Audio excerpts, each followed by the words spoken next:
चीन को यह बात महसूस होनी चाहिए कि हिंदुस्तान के साथ मेल करना उसके लिए आवश्यक है।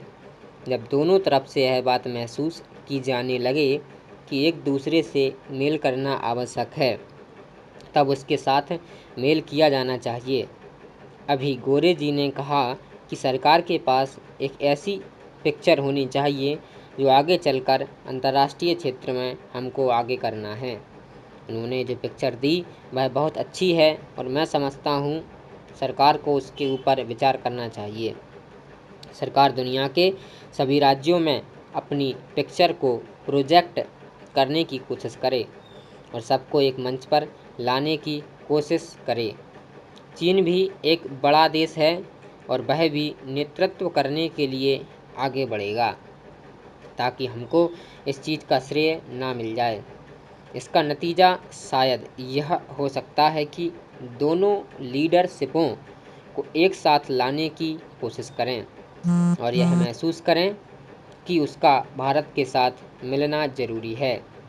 ऐसी हालत में हम समझते हैं कि इज्जत के साथ दोनों का मिलन हो सकता है।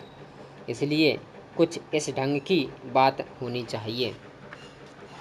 महोदय, मैं कानून मंत्री जी से कहना चाहता हूँ कि परिवार नियोजन का कार्य अगर इस मुल्क में नहीं हुआ तो इस देश में यह जनता सरकार तो क्या, ऐसी 1000 जनता सरकारें आ जाएं, इस समस्या का हल नहीं ढूंढ पाएंगी।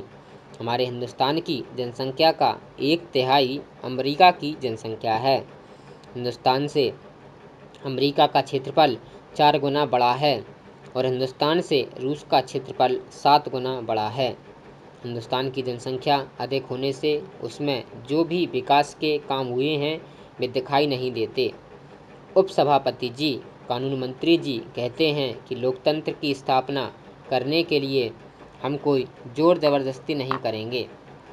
आप दिल्ली स्टेशन पर जाइए, वहाँ पर भी प्लेटफॉर्म पर 1 लाख आदमी सोए मिलेंगे। यह है आपका लोकतंत्र। आप रेलों में द्वितीय श्रेणी के डिब्बों को देखें तो लगेगा कि जैसे आदमियों की एक बाढ़ सी आ गई है। आज आप स्कूलों में जाइए, वहाँ भी भर्ती के लिए जगह नहीं है। कॉलेज में जाइए, वहाँ भी भर्ती के लिए जगह नहीं है। नौकरियों के लिए इस मुल्क के अंदर 10 करोड़ बेकार फैले हुए हैं। इस मुल्क के अंदर आज यह स्थिति हो गई है कि आप किसी भी बस स्टैंड पर चले जाइए, आपको जगह नहीं मिलेगी। बसों में कोई जगह नहीं है, रेलों में जगह नहीं है, प्लेटफॉर्मों पर लोगों को सोने के लिए जगह नहीं मिलती है। दिल्ली और लखनऊ जैसे बड़े शहरों में रहने के लिए मकानों की महान समस्या पैदा हो गई है। लाखों लोग कलकत्ता के फुटपाथों पर सोए रहते हैं। आज हमारे देश में जनसंख्या की समस्या पूरे राष्ट्र की समस्या बन गई है। मैं समझता हूँ कि जब तक इस देश के सभी दल युद्ध स्तर पर इस समस्या का हल ढूंढने की कोशिश नहीं करेंगे, तब तक यह समस्या हल नहीं हो सकती है। हमारे देश में परिवार नियोजन का कार्य सबसे महान कार्य है। जब तक इस कार्य को युद्ध स्तर पर नहीं किया जाएगा, तब तक जनसंख्या की समस्या हमारे देश में हल नहीं हो सकती है।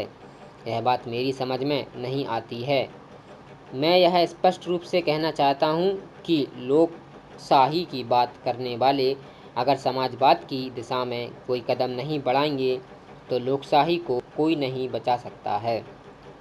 आदरणीय उपसभापति महोदय, जनता पार्टी की सरकार जब से सत्ता में आई है, तब से इन्होंने ना तो रेडियो के माध्यम से जनसंख्या पर नियंत्रण करने के लिए कोई प्रचार किया है और ना ही परिवार नियोजन से क्या लाभ हैं उसके संबंध में रेडियो पर या अखबारों में कोई प्रचार किया है।